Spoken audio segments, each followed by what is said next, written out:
Welcome to the back page. This is episode 12. Today is January 18th. I'm Carter Sims. I'm Collin Crisp, and we're going to start off by jumping into some NFL playoffs talk. We might as well start off where we were the most strong, get it out of the way. What happened to the Dallas Cowboys, man? I really didn't see this one coming at all. And I know the Cowboys kind of have a history of kind of floundering in the playoffs sometimes, but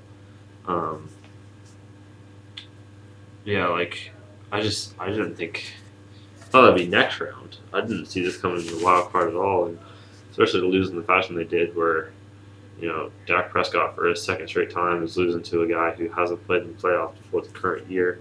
I saw that with Brock Purdy last year. I don't know, this Dallas team just looked inept for most of this game. Boat raced in the first half, a little window dressing at the end.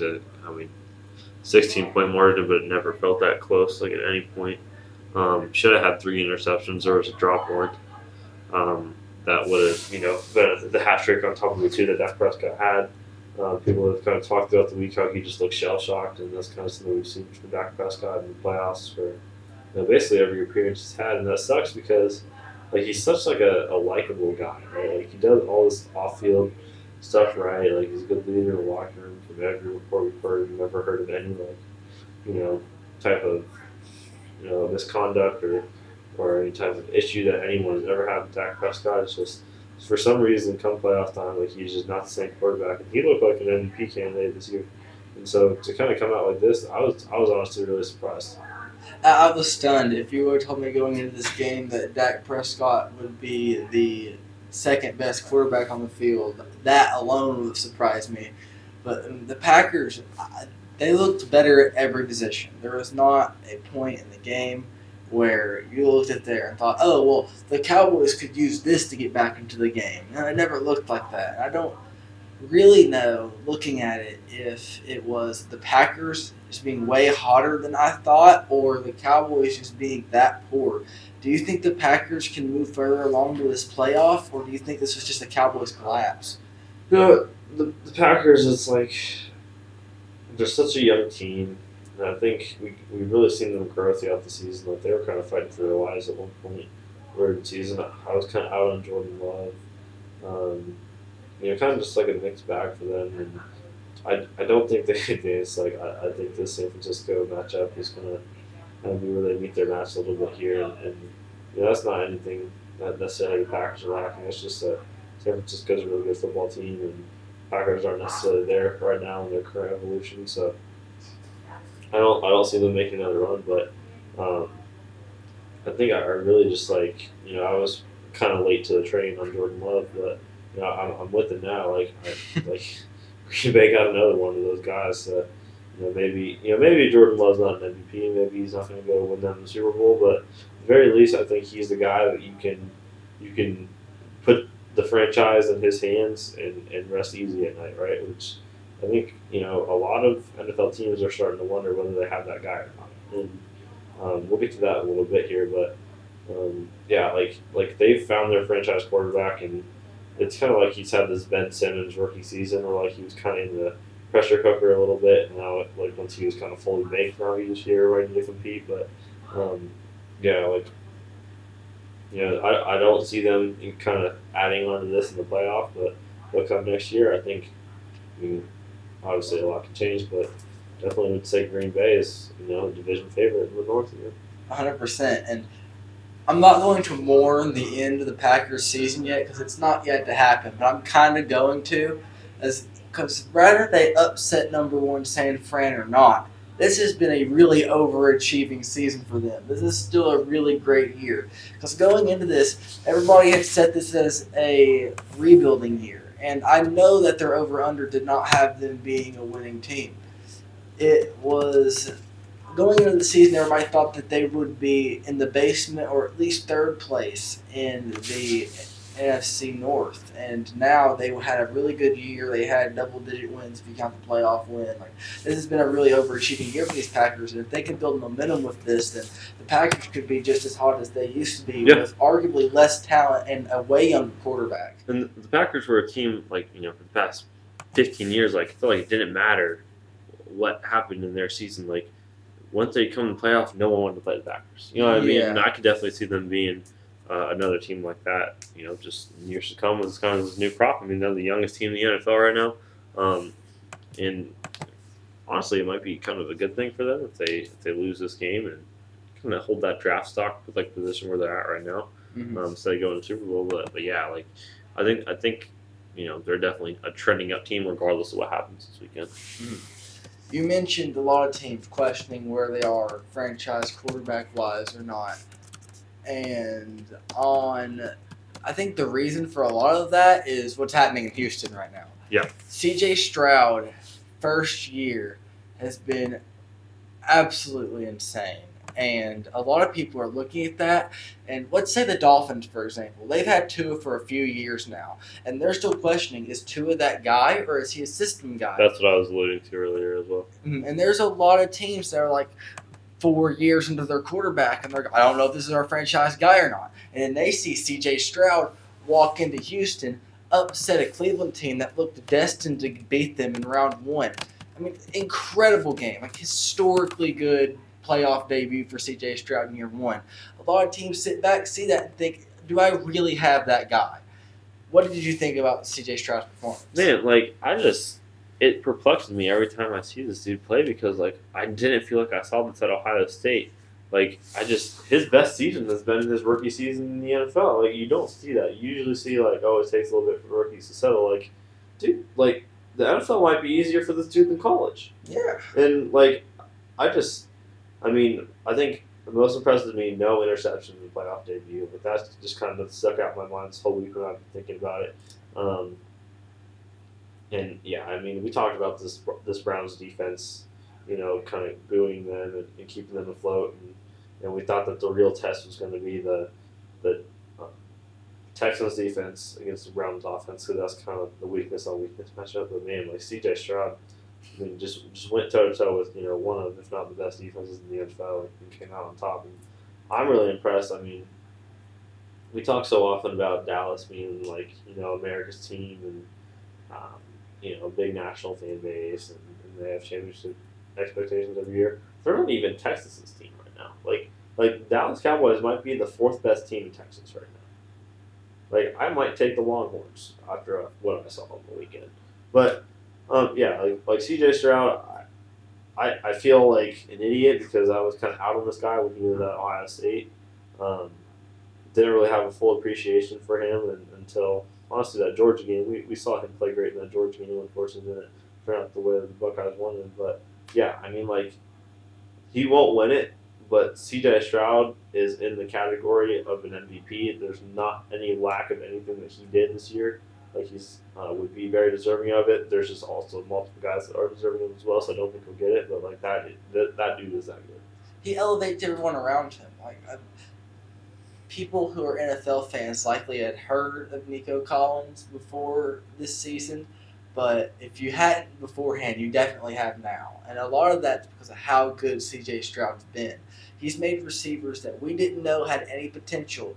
He walked in there and was like, oh, hey, these guys can be highlights because they needed a me. And one of his top guys is out for the season right now in Tank Dell. Like, it's scary to think about what this Texans team can be.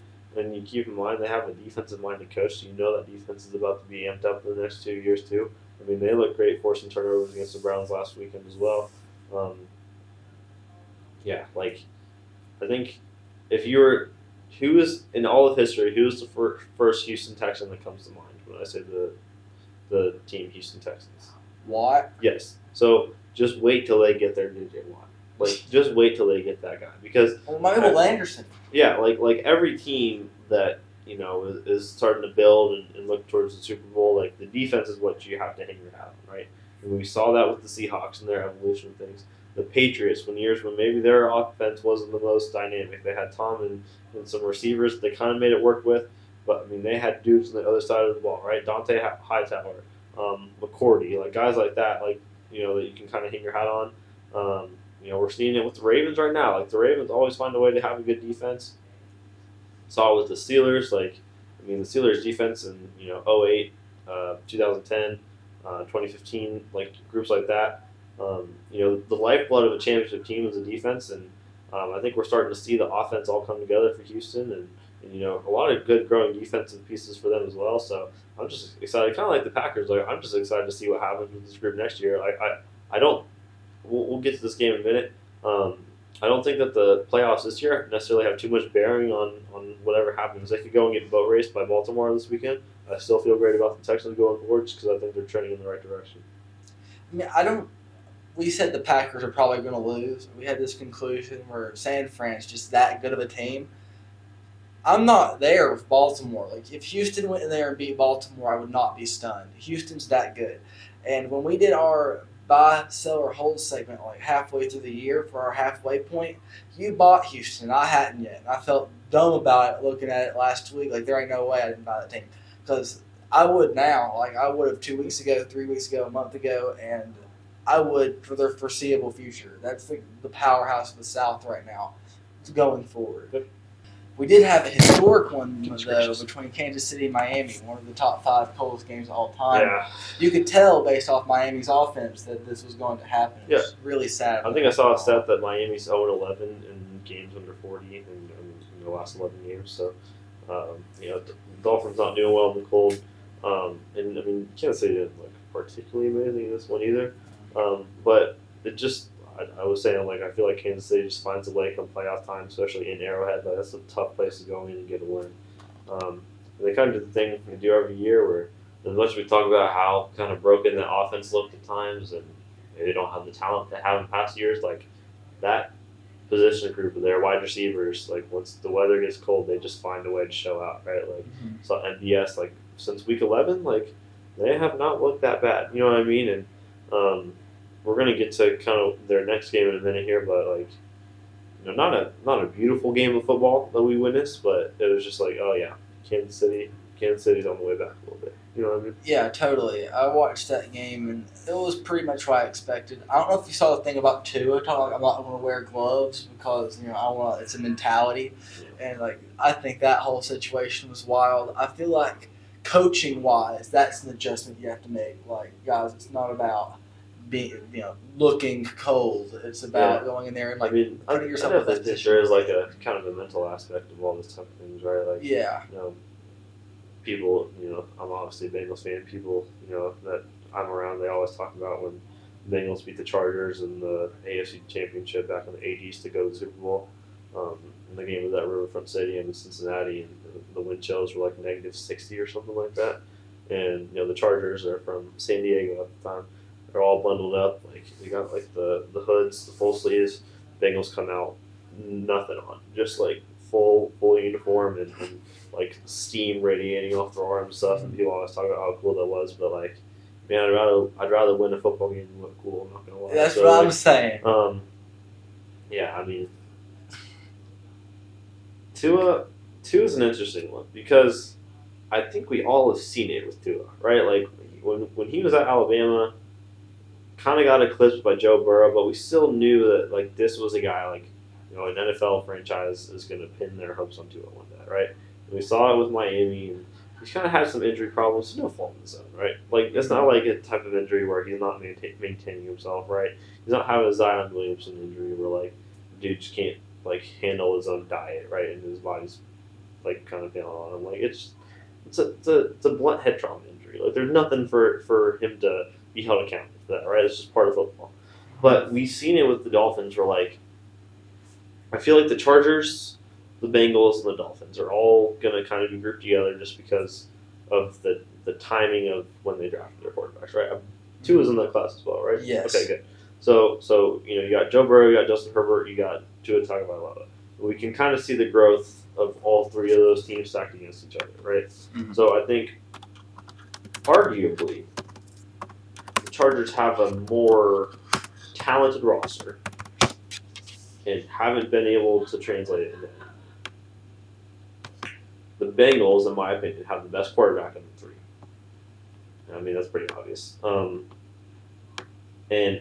didn't have the most talented roster at the beginning, but have built around Joe Burrow the best, right? They have done the most to support him.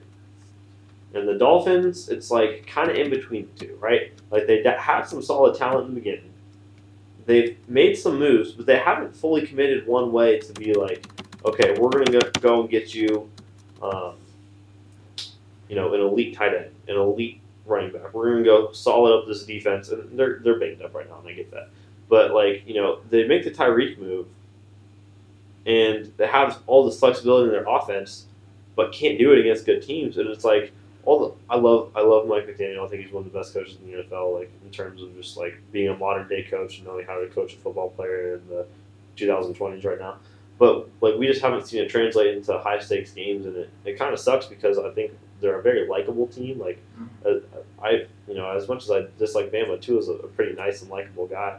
But it seems like they're just lacking like that it factor. That like there's no fear when you play the Dolphins, if that makes sense. May I ask you about two claims you just made? Yeah. Because I think do you think the Chargers have better weapons than the Dolphins?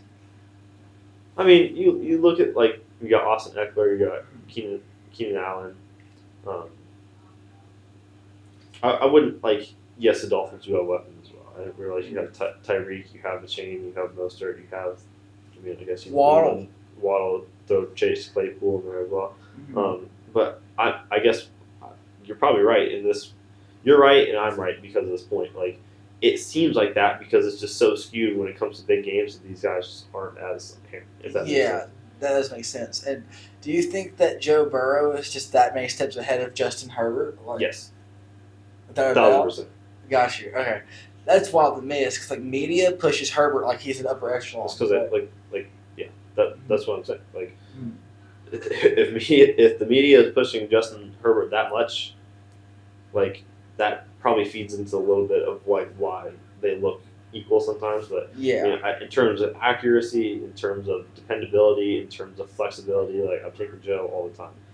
Like maybe arm strength. He's not known for these long bombs, but Joe can unleash them at some point. But Joe Burrow is like a surgeon out there. Like the dude is precise with all his throws when he gets time and isn't being mauled by a 365-pound man. But I'm taking Joe over Herbert 7 days a week and also probably 2 times every Sunday. Got you. Okay, so the last AFC game we haven't covered yet. Buffalo. Pittsburgh didn't get destroyed, but it wasn't really a game at any point. It was kind of what we expected. I'm just glad the Pittsburgh Steelers season is over. There's not much more I hate in the world than the Pittsburgh Steelers. So, kind of a fraudulent playoff team. Come from a tough division and kind of just worked out. But so many AFC North teams got in. But man, they have 3 good quarterbacks. That means they have 3 quarterbacks. None of them are good. Offense sucks. Defense is good with T.J. Watt, and then obviously this game is a huge miss. So can't fault them for injury. I mean, the dude's missed I think 11 games ever, and at his position that's tough to do. So obviously a ton of respect to that dude. He's a monster, but just not a really good team. The Pittsburgh Steelers. Sounds like Mike Tomlin's on the way back, so I guess, like I said, the standard is the standard. Like, get a 500 season, eke into the playoffs, and then get slaughtered in the first round. That's kind of the outcome they deserve this year. So, not too many surprises in that game. Other than the fact that we had the first time that 2 different tight ends caught a touchdown in the playoff game.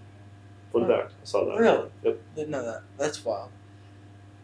The Eagles look horrible, dude. That was pathetic. It's funny. This Eagles team actually reminds me of the Steelers team a few years ago when they went. I think it was 12-0 to start the year, and then would that be 1-5 to end the year? I believe 1-4 to end the year. 1-4. Was there 17 games? I think it was the first year of the 17 games. Gotcha. It was my freshman year of high school. Gotcha. And just completely melted that, and they lost the Browns, the Browns' first playoff win in forever. I remember that. Yeah. So kind of a similar type look. Looked great in the beginning of the year. Strong defense, offense looked capable, and then boom, just something I don't like. All right, let's dive into this Eagles team. What changes here with the Eagles? I think coaching. I'm not sure if that means Nick Sirianni or everybody underneath. I think you got to get new coordinators regardless. Because I don't know if you've seen it, but they're making a documentary about all the turmoil inside of that team. Like apparently there was a bunch of horrendousness. Like no one got along in the coaching office. All the players and the coaches didn't like each other. And like that was part of the collapse. It's just like everyone didn't get along. And that's so funny because I mean that's like the opposite of what we thought like Philly has been these past few years. Like yeah, that's interesting. yeah, that's what I thought when I saw that pop up in the message boards I was scrolling through during that playoff game, and then afterwards that was like I saw the preview for that. I thought there's no way. I feel like that's like the opposite of the Philly mentality, but yeah, the lack of cohesion in that locker room makes me think there's got to be a lot of coordinator overhaul, like coordinators and then level 3 and then level 4. Like they need to bring in new people. And I don't think you pull Nick Sirianni yet is because of how good last year was. But like if they take another step back, it might be time. Yeah, I mean you definitely don't want to be trending down with the roster they have right now. Correct. Right? That's one of those talented rosters in the NFL. I think Jalen Hurts should stay. I like Jalen Hurts. I think he's a good quarterback. Mm-hmm.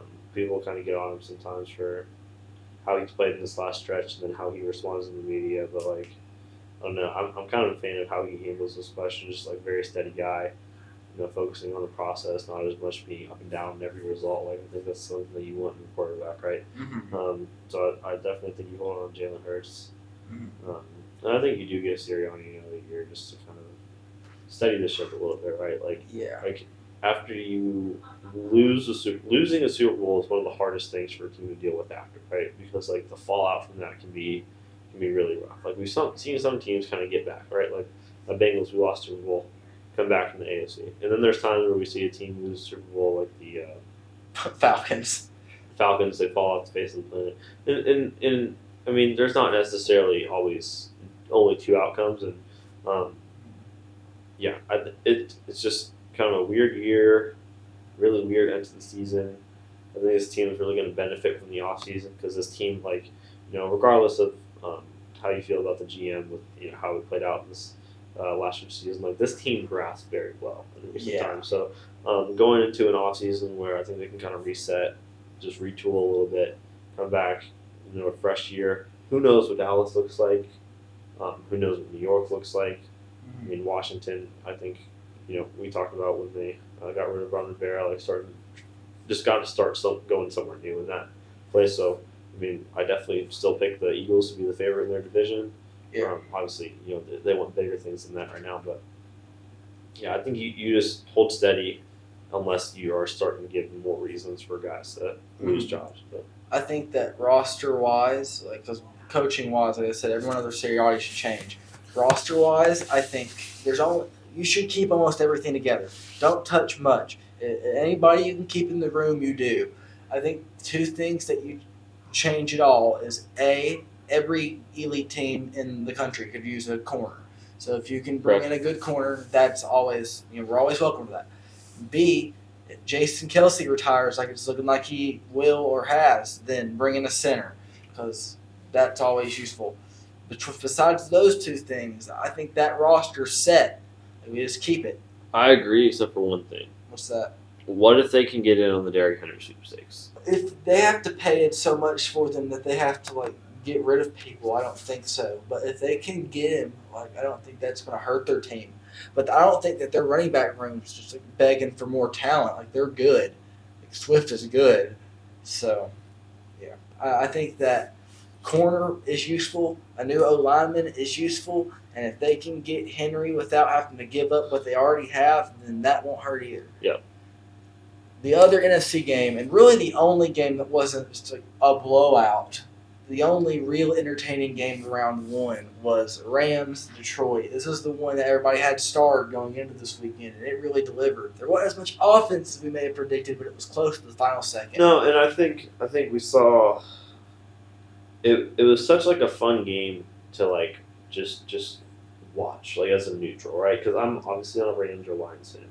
And I'm watching that game, and obviously you have the whole storyline of the quarterback swap in the first home playoff game in Detroit forever. And they're playing against one of their most beloved players in franchise history, Matthew Stafford. And it was just so much wrapped into that game. It was out of the movie. And for a second, I thought LA was about to kind of spoil the script a little bit.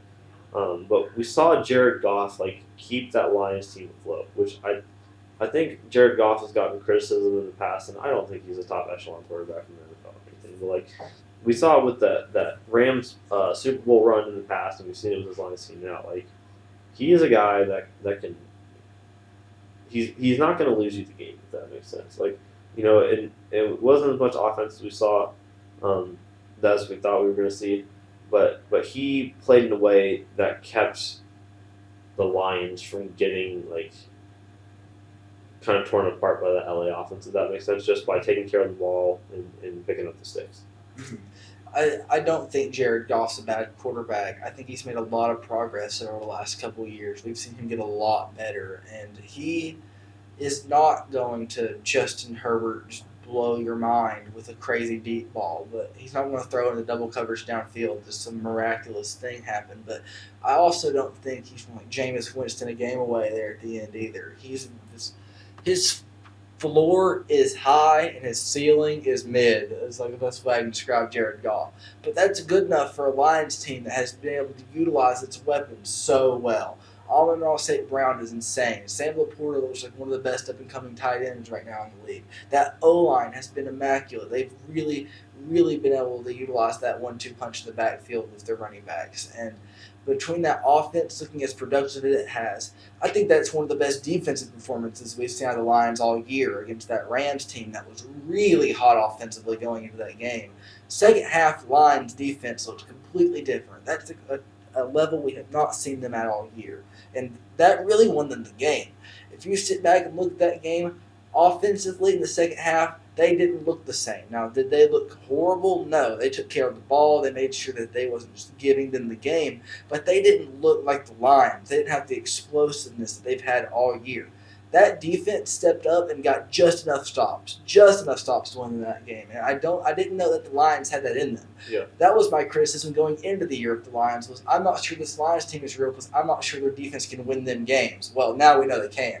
Yeah. This Lions team could really make a run, and I wasn't a believer until now. Perfect matchup for them. For like just a great game I think slated with them and Tampa Bay coming up here. But yeah, like I was kind of in I'll get to the Rams in a minute, but like the Lions, it's so funny because they don't have a guy that's the best at his position like at any spot on their team, but they just have a bunch of guys like they just I don't know. It seems like they're just a team that just like finds a way, right? And I think that's something that people really like about them, right? They might not be the shiniest team, not from the biggest market, not from like the shiniest newest city that with all the celebrities and stuff that maybe like an LA team, a Dallas team, a New York team, a Miami team would have. But they just kind of just like let's say like bite kneecaps and just like find a way. Like, I think that's why people really gravitate to them because they haven't had success in so long, and it seems like they have a group of like really good guys that are all kind of moving in the same direction. You know what I mean? Mm-hmm. So round 2 coming up this weekend. We both pretty mutually agree the Niners are going to make the Packers want to go home. Other side of the NFC. Yeah. Buccaneers, Lions. Do you think the Buccaneers have a shot in this game? I do think they have a shot. I don't think they'll win. I don't think it'll be another competitive game. I was really just surprised by Tampa Bay in the Eagles game, and obviously the Eagles' downfall has been happening for a little bit now. But still, like credit to the Buccaneers, right? But no, I do think that the Lions' defense will be able to maintain and kind of. I don't think it'll be a super tight game. I don't think it'll come down to last second field goal. I could see this being like a 31-21 type of game if that kind of lines up. And then, yeah, like you said, I don't really see too much happening in the San Francisco game that would surprise anybody. This Lions-Buccaneers game, it's the kind of game where I go into it, I don't think it will be close, but I'm not confident who will win. Yeah. It's because I have a really hard time seeing this game being 30-28 at the end. But I also have a hard time saying, oh, the Lions are just substantially better than the Buccaneers right now. Because the Buccaneers are so hot. They can go into this game, and if they came out as all cylinders, I don't think that the Lions win, honestly. But I am going to say that the Lions' defense carries that momentum from the second half of the Rams game. The Buccaneers profited from a Philly team that was just utterly garbage there at the end of the year. And the Lions are going to move on from this one and meet San Fran in the NFC Championship. In the AFC, we both had Bills-Ravens. Do you change your notion at all looking at these new matchups? No. I don't either. I think that Bills still going to find a way to get over KC. I'm not sure the offense that we usually see from the Chiefs will show up. And then other game, I have a lot more faith in Houston making that an entertaining game against Baltimore. I think if I had to bet on one game coming down to the wire in round 2, I'd say it's Baltimore-Houston, but I do think Baltimore finds a way. Yeah, I think we're gonna on the AFC side we're gonna see some fireworks this weekend. Patrick Mahomes' first road playoff game, which is insane to think about. Really? Yeah, dude's never because he's played neutral site games, but never a true road game. That's crazy. So that's insane to think about. Oh, and the fact you're going into Buffalo where it's like freezing cold and they're paying like civilians to just come shovel the thing for $20 an hour. Like, yeah, that's going to be an interesting game to watch the Chiefs in. But like I said, like I think Josh Allen, we talked about, he's a high octane quarterback, right? Like a little bit of Jameis Winston in him sometimes, but I think this game where he just scores more than he turns the ball over or not makes mistakes, but I think he's going to have a better day than a bad day. This Houston team is tempting. I still think the Ravens find a way, but I mean they have not been able to score a lot in the playoffs historically under Lamar Jackson. Obviously a different team, right? Like he's probably deservedly going to win the MVP. And they're a very good football team, but I don't know. Sometimes that bye you can get a little stale, sitting in the cold. Like your joints lock up a little bit as you're watching all the other teams. Like something about that first round bye. Now that we only have the one, doesn't always seem like it's like the most beneficial thing to a team sometimes. And obviously you want to stay away from injury, but I don't know, something about like that red hot Houston team coming in. Like if I was a Baltimore Ravens fan, which thank God I'm not, like I'd be worried. I'm there too. Looking at that game, if I was tempted to change my picks at all from last week, it would be that one. Yeah. Houston. No, I'm still going to stick with Baltimore. Me too. I'll admit I was wrong if they end up losing, but yeah, I don't know that Houston team. Man, like I'm tempted a little bit. I'll be rooting for them. That's for sure. For sure. It's so funny. Like my mom was asking me, she was like, "So is this like college where we root for the Conference? Because we always root for Big Ten in the morning. It's just that we make the Conference look good." Like no, like complete opposite. Like I want all the AFC North teams to go out in flames as soon as they get in the playoffs. Like there's no group pride that we get out of this. Like it's just kind of hate watching at that point. So I don't really care who wins the Super Bowl too much. I just don't want it to be the Ravens. Well, I hope it's a new team personally watching because I see Buffalo, Kansas City. I'm like, okay, it'd be cool if Buffalo won because they've made it a lot of times and failed. It'd be cool if they finally didn't fizzle out for one.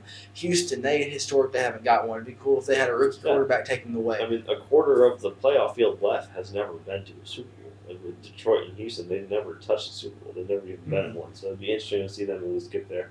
But yeah, I mean,